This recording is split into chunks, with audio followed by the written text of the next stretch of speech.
இந்த வேளையில் நாம் பார்க்கும் பொழுது நமக்கு அந்த வார்த்தைகள் மூலமாக விடுதலை கிடைக்க முடியாம பலர் கஷ்டப்பட்டு கொண்டு இருக்கின்றோம், துன்பப்பட்டு கொண்டு இருக்கின்றோம்.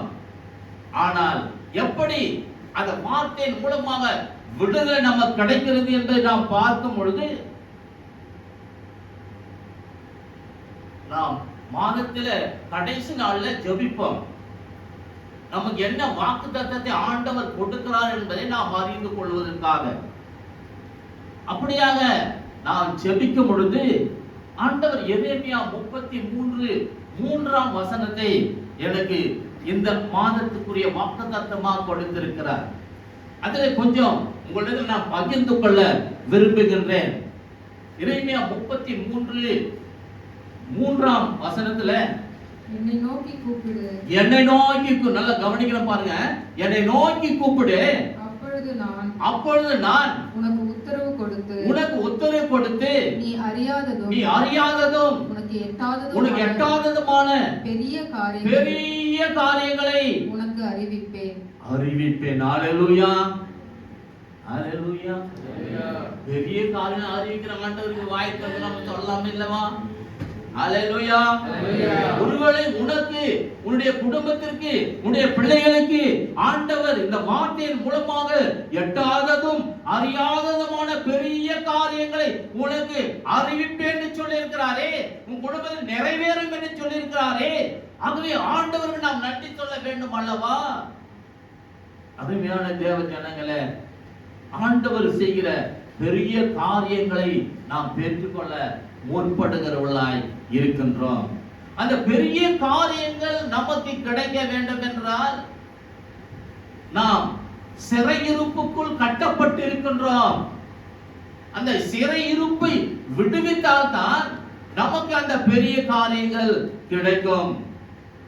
ஆகவே அந்த எரேமியா 33:7 வசனத்தில் நாம் பார்க்கும் பொழுது, நான் யூதாவின் சிறையிருப்பையும் இஸ்ரவேலின் சிறையிருப்பையும் திருப்பி முன்னிருந்தது போல அவர்களை கட்டுவித்து அவர்கள் எனக்கு விரோதமாய் குற்றம் செய்தார். முன்னிருந்தது போல நான் உங்களை கட்டுவிப்பேன். அப்போ யூதாவின் சிறையிருப்பையும் இஸ்ரவேலின் சிறையிருப்பையும் மாற்றுகிற தேவன், நாம் ஆராதிக்கிற தேவன். ஹalleluya.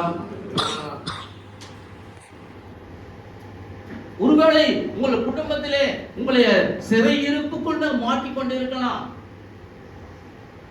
அதில் விடுபட முடியாமல் திகைத்துக் கொண்டிருக்கலாம்.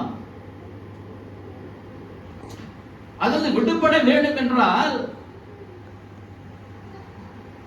ஆண்டவரை நாம் நோக்கி பார்த்து நமக்கு செய்கிற காரியங்களை எண்ணி ஆண்டவரை மகிமைப்படுத்தி சிறையிருப்பை மாற்றுகிற தேவனிடத்தில் நாம் கடந்து போவோமானால் நம்முடைய சிறையிருப்புகளை எல்லாம் மாற்றுகிறவராக இருக்கிறார். ஹalleluya. கர்த்தருக்கு ஸ்தோத்திரம். ஆகவே இந்த நாளிலே, இந்த மாதத்தின் துவக்கத்திலே நாம் வந்திருக்கின்றோம். கடந்த மாதங்கள் முழுவதும் ஆண்டவர் நம்மை ஆசீர்வதித்துக் கொண்டிருக்கிறார். இந்த மாதம் துவக்கத்திலேயும் ஆண்டவருடைய ஆசீர்வாதம் நமக்குள் இருக்கிறது. ஒன்று, உங்கள் சிறையிருப்பை ஆண்டவர் மாற்றுகிறவராய் இருக்கிறார்.